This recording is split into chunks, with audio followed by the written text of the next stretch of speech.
안녕하세요. 거시와 모멘텀의 눈으로 시장을 보는 중급 시즌 1 두 번째 시간입니다. 지난 시간엔 위에서 아래로 보는 탑다운 4개의 층, 매크로와 정책과 산업과 종목을 배웠죠. 오늘은 그 둘째 층 정책의 한가운데 있는 가장 중요한 변수, 금리를 깊이 파고듭니다. 투자의 세계에서 금리는 흔히 중력에 비유돼요. 눈에 안 보이지만 세상 모든 자산 가격을 끌어내리거나 띄우는 힘이죠. 금리가 낮으면 이제 주식도 부동산도 두둥실 떠오르고 오르면은 그 중력이 강해져 모든 게 무거워집니다. 오늘은 이 중력을 읽는 법, 특히 장기금리와 단기금리의 차이가 그려내는 수익률 곡선을 함께 해석해 보겠습니다. 어려운 용어는 하나하나 풀어드릴 테니 편하게 따라오세요. 잠깐 복습할게요. 거시 투자자는 종목보다 먼저 큰 환경을 봅니다. 경기와 물가 같은 매크로, 중앙은행 금리와 정책, 그 환경에서 잘 자라는 산업, 그리고 개별 종목. 오늘 다룰 금리는 둘째 층의 심장이에요. 왜 그렇게 중요할까요? 금리가 곧 돈의 값이기 때문입니다. 돈 빌리는 값이 비싸지면 기업도 가게도 씀씀이를 줄이고 위험한 투자를 꺼립니다. 싸지면 너도 나도 빌려서 투자하고 소비하죠. 그래서 금리 하나의 방향만 제대로 읽어도 경제라는 거대한 배가 어디로 키를 트는지 가늠할 수 있어요. 오늘은 금리를 기준금리와 시장금리로 나눠보고 만기에 따라 어떻게 달라지는지까지 한 단계 깊이 들어갑니다. 먼저 금리의 정체부터 분명히 할게요. 금리는 한마디로 돈을 빌리는 값, 돈의 사용료입니다.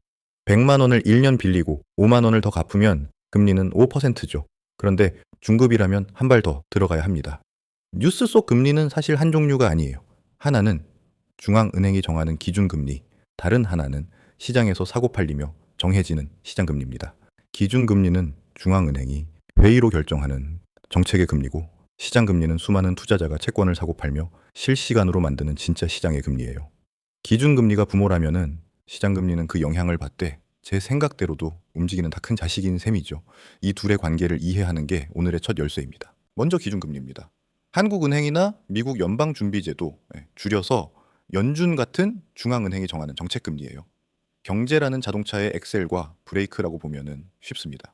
경기가 식어 침체가 걱정되면 금리를 내려 돈을 풀고 엑셀을 밟고, 너무 뜨거워 물가가 치솟으면 금리를 올려 과열을 시키는 브레이크를 밟죠. 2026년 6월 현재 한국 기준금리는 2.5%, 미국은 3.5에서 3.75%입니다. 중요한 건 숫자보다 방향과 분위기예요. 지금 연준은 금리를 묶어두면서도 더 올릴 수 있다는 매파적 신호를 보내고 있어요.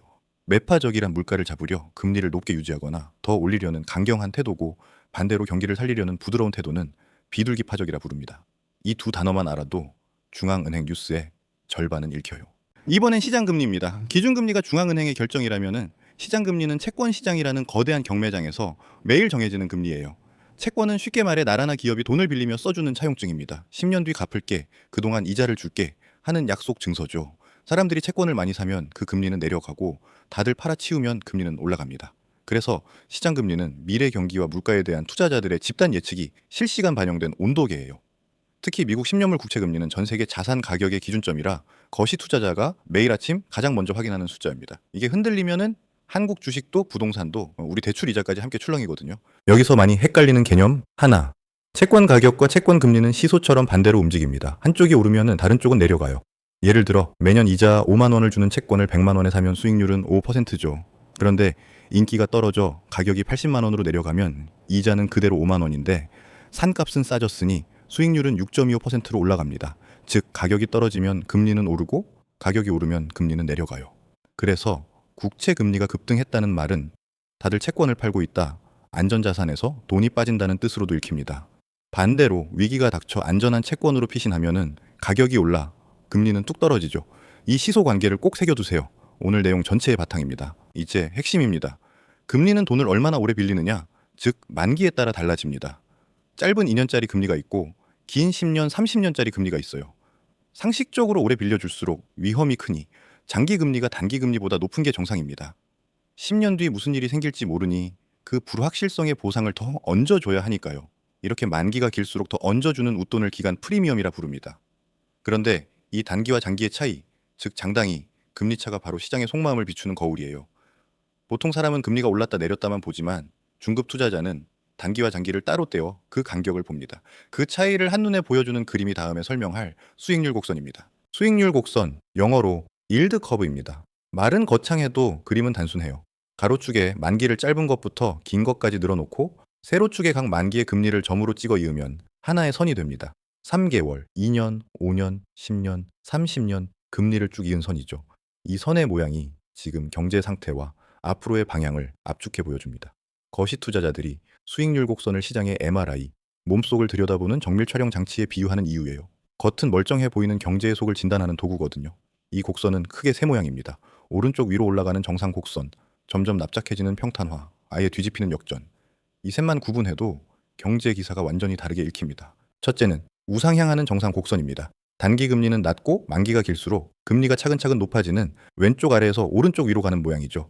건강한 경제의 기본 모습입니다. 단기 금리가 낮다는 건 중앙은행이 돈을 적당히 풀고 있다는 뜻이고, 장기 금리가 더 높다는 건 시장이 앞으로 경제가 성장하고 물가도 적당히 오르리라 기대한다는 뜻이에요. 그 건강한 기대가 곡선을 우상향으로 만듭니다. 이런 국면에선 주식 같은 위험 자산이 잘 나가요. 봄과 여름을 향한다는 신호니까요. 특히 은행은 짧게 싼 금리로 빌려 길게 비싼 금리로 빌려주는 게 본업이라 곡선이 가파를수록, 즉 단기와 장기 차이가 클수록 마진이 커집니다. 그래서 곡선이 가팔라지면은 은행주가 웃는 경우가 많아요. 둘째 모양은 평탄화, 영어로 플래트닝입니다. 우상향하던 곡선이 점점 납작해지는, 단기와 장기의 차이가 좁아지는 상태죠. 보통 중앙은행이 물가를 잡으려 단기 금리를 빠르게 올릴 때 생깁니다. 단기 금리는 정책 따라 쑥쑥 오르는데, 장기 금리는 앞으로 경기가 둔화될 거란 걱정에 잘 안 오르거나 오히려 내려가요. 그래서 간격이 좁아지며 곡선이 평평해집니다.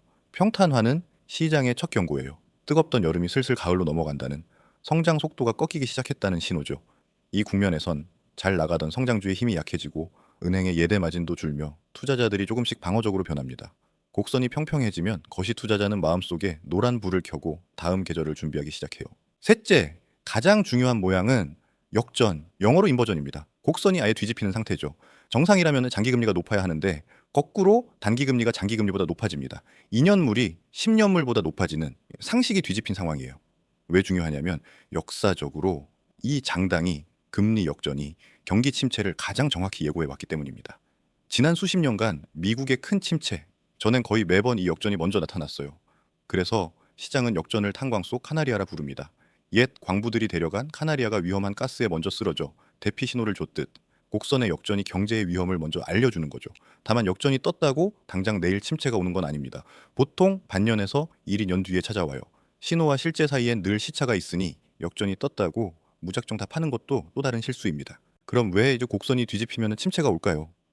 그 속엔 시장 참여자들의 심리가 있어요. 단기 금리가 높다는 건 지금 중앙은행이 물가를 잡으려 금리를 강하게 올려둔 상태라는 뜻이죠. 그런데 장기 금리가 그보다 낮다는 건 시장이 이렇게 본다는 거예요. 지금은 금리가 높지만 머지않아 경기가 나빠져 결국 금리를 다시 내릴 수밖에 없을 거야. 그 미래의 인하 기대가 장기 금리를 끌어내립니다. 즉 역전은 시장이 지금의 고금리를 경제가 오래 못 버틴다고 집단으로 베팅한다는 신호예요. 똑똑한 채권 시장이 미리 겨울을 예약하는 셈이죠. 채권 시장은 주식 시장보다 덩치가 크고 차분해 흔히 더 영리한 돈이라 불립니다. 그래서 거시 투자자는 곡선이 평탄해지고 역전으로 향할 때 위험 자산 비중을 서서히 줄이며 대비를 시작해요. 반대 움직임도 알아야 합니다. 곡선이 다시 가팔라지는 것, 영어로 스티프닝입니다. 평탄하거나 뒤집혀 있던 곡선이 다시 우상향으로 벌어지는 거죠. 그런데 여기엔 정반대의 두 얼굴이 있어 주의해야 해요. 첫째는 좋은 스티프닝. 경기가 바닥을 치고 회복하리란 기대가 살아나며 장기 금리가 먼저 올라 곡선이 가팔라지는 경우로 봄이 온다는 반가운 신호입니다. 경기 민감주와 은행주가 기지개를 켜죠. 둘째는 나쁜 스티프닝. 중앙은행이 침체에 대응하려 단기 금리를 급히 내리는데 물가나 나라 빚 걱정으로 장기 금리는 잘 안 내려가 곡선이 벌어지는 경우예요. 똑같이 가팔라져도 이유가 회복이냐 위기 대응이냐에 따라 의미가 정반대입니다. 그래서 중급 투자자는 모양만 보지 않고 단기와 장기 중 어느 쪽이 움직여 그 모양이 됐는지까지 봅니다. 이제 이론을 오늘의 실제 시장에 대해 봅시다. 2026년 6월 현재 미국 10년물 금리에서 2년물을 뺀 장당기 금리 차는 약 0.4%포인트로 플러스 구간입니다. 2년물 금리는 4.2% 안팎이고요. 숫자만 보면은 곡선은 뒤집히지 않은 정상적 우상향 상태예요. 다만 기울기가 아주 가파르진 않은 완만한 정상 곡선입니다. 배운 언어로 풀면 시장은 아직 당장의 침체를 강하게 베팅하진 않아요. 곡선이 플러스니까요. 하지만 기울기가 완만하다는 건 성장 기대도 폭발적이진 않다는 뜻이죠.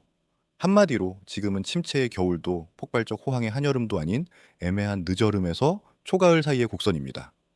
코스피는 9천선을 사이에 두고 사상 최고 영역에서 크게 출렁이고요. 그래서 이 곡선이 앞으로 가팔라질지 평평해질지가 지금 가장 중요한 관전 포인트입니다. 그런데 지금 이 곡선을 흔드는 두 변수가 있습니다. 첫째는 매파적 연준이에요. 연준은 6월 회의에서 금리를 3.5에서 3.75%로 동결했지만 올해 말 예상 금리 전망을 3.8%로 오히려 높였습니다. 연내 한 번 더 올릴 수 있다는 신호죠. 이렇게 단기 정책 금리를 더 높이려는 압력은 곡선의 왼쪽 단기 금리를 끌어올려 곡선을 더 평평하게 만듭니다. 둘째는 중동이에요. 이스라엘과 이란을 둘러싼 갈등으로 국제 유가가 출렁이는데 최근엔 미국과 이란의 협상 타결 기대로 WTI 유가가 장중 80달러 아래로 떨어지기도 했습니다. 유가는 곧 물가예요. 기름값이 오르면 인플레 걱정이 커지고 중앙은행은 금리를 더 오래 높게 유지해야 하니 이 역시 금리 경로를 흔드는 핵심 변수죠. 전쟁과 유가가 금리를 통해 결국 우리 주식 계좌까지 연결되는 겁니다. 한국으로 시선을 돌려볼게요. 우리에게 더 직접적인 변수는 환율과 한국은행입니다. 원달러 환율은 1,530원 부근으로 여전히 높아요. 환율이 높다는 건 원화가 약하다는 뜻이고 원화가 약하면 수입 물가가 오르고 외국인 자금이 빠질 수 있습니다. 게다가 미국은 금리를 높게 두는데 한국만 낮게 두면 그 금리 차이 때문에 돈이 더 높은 금리를 주는 미국으로 흘러가기 쉽죠. 그래서 시장에선 한국은행이 다음 달 7월 회의에서 기준금리를 2.5에서 2.75%로 한 차례 올릴 거란 전망이 나옵니다. 중동발 유가 불안과 약한 원화가 한국은행의 등을 떠미는 셈이죠. 정말 단기 기준금리를 올린다면 한국 수익률 곡선도 단기 쪽이 올라 더 평평해질 수 있어요. 오늘 배운 평탄화가 한국에서 실제로 진행될 수 있다는 얘기죠. 그러니 7월 한국은행 회의는 달력에 꼭 표시해 두세요. 이제 이 금리 이야기를 종목과 연결해 봅시다. 금리는 어떤 업종이 뜨고 지는지를 가르는 강력한 칼이에요. 첫째, 금리가 오르면 성장주가 불리합니다. 성장주는 먼 미래의 이익을 보고 사는데 금리가 높아지면은 그 먼 미래 가치를 현재로 당겨올 때 더 많이 깎이거든요. 기술주나 바이오가 고금리에 약한 이유죠. 둘째, 반대로 금리가 오르고 곡선이 가파를 때는 은행과 보험 같은 금융주가 유리할 수 있어요. 예금은 싸게 받고 대출은 비싸게 내주니 예대 마진이 커지니까요. 셋째, 배당을 많이 주는 통신이나 정유가스 같은 유틸리티는 금리가 오르면 매력이 떨어집니다. 안전한 채권 이자만 받아도 그만하니 굳이 배당주를 살 이유가 줄죠. 우리 시장으로 치면은 삼성전자와 SK하이닉스 같은 성장주, KB금융과 신한지주 같은 은행주가 금리 환경에 따라 엇갈려 움직입니다. 곡선의 모양과 금리 방향만 알아도 어디에 바람이 불고 어디가 역풍인지 그려져 볼 수 있어요. 여기에 모멘텀 투자자의 시각을 한 겹 더 입혀볼게요. 모멘텀 투자는 강한 흐름을 타고 약한 흐름은 피하는 추세 추종 전략입니다. 그런데 시장의 가장 큰 추세를 만드는 변곡점이 바로 금리의 방향이 바뀌는 순간이에요. 중앙은행이 금리를 올리다 멈추는 순간 또는 내리기 시작하는 순간 주도주가 통째로 바뀌는 경우가 아주 많습니다. 고금리에 잘 버티던 가치주와 금융주에서 인하 기대가 살아나는 순간 다시 성장주로 돈이 우르르 이동하는 시기죠. 그래서 영리한 모멘텀 투자자는 개별 종목 차트만 보지 않아요. 금리라는 거대한 조류가 어디로 트는지를 먼저 보고 그 조류를 타는 업종으로 갈아탑니다. 거시의 큰 그림과 모멘텀의 빠른 발놀림이 만나는 지점이 이 금리 변곡점이에요.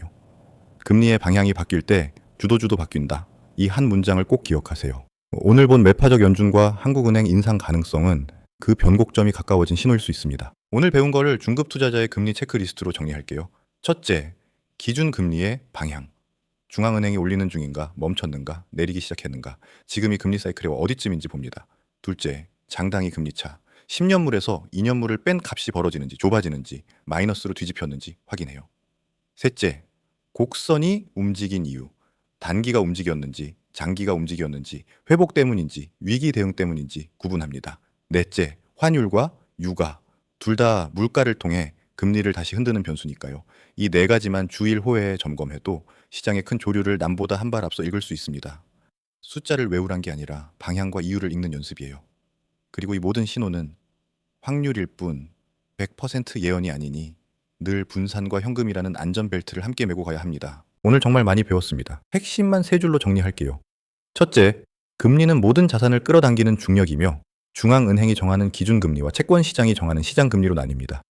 둘째, 단기와 장기 금리의 차이가 그리는 수익률 곡선은 경제의 다음 계절을 미리 보여주는 정밀 진단서예요. 셋째, 곡선이 평평해지면 둔화, 뒤집히면 침체 경고, 가팔라지면 회복이나 위기 대응이며 그 방향이 바뀔 때 주도 업종도 바뀝니다. 지금 2026년 6월의 곡선은 0.4%포인트 플러스의 완만한 정상 상태지만 매파적 연준과 중동발 유가, 한국은행의 7월 인상 가능성이 그 모양을 바꾸려 하고 있어요. 다음 시간엔 오늘 잠깐 나온 환율과 자본의 흐름, 달러와 원화, 그리고 글로벌 자금이 국경을 넘어 어떻게 이동하는지를 캐리트레이드 개념과 함께 깊이 다루겠습니다. 도움이 되셨다면 구독과 좋아요로 응원해주세요. 거시와 모멘텀의 눈으로 다음 시간에 다시 만나요.